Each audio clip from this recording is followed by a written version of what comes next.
Preparing for the Scott Sisters exhibition has meant the chance to do a research and preservation project on the Archive Scott collection. Although the paintings are well known, it's the other parts of the archival collection, the notebooks, almost 500 sketches and drawings, correspondence, manuscripts, plant specimens and botanical listings, plus A.W. Scott's papers, that we wanted to get to know in much better detail.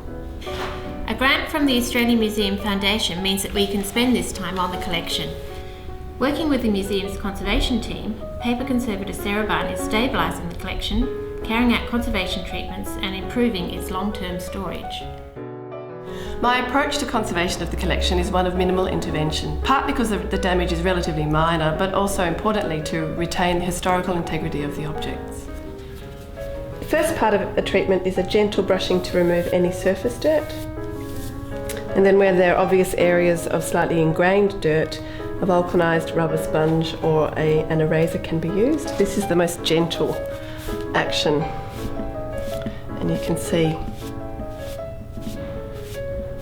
how effective that is in removing the dirt.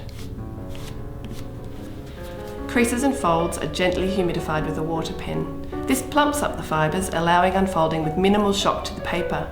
Repairs can then be carried out. To repair a paper tear, I use a very fine Japanese paper called dengujo and wheat starch paste, which is virtually invisible once dry. Using a water pen, I wet tear to the shape required and create fingers of fibres that strengthen the repair.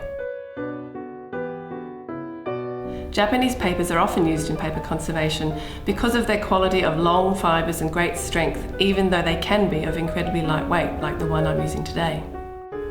We decided to house the entire painting collection in archival mounts, not just for those in the exhibition, but for long-term storage to minimise handling and prevent abrasion to the delicate painted surfaces. The paintings are mounted onto the archival boards using wheat starch paste and Japanese paper hinges.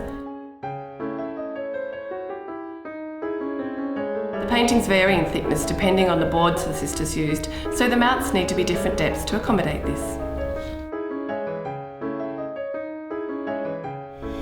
The Scott Sisters story is a wonderful window into colonial Sydney, the first Australian-born generation of artists and scientists, and the beginnings of Australian natural history collection and description.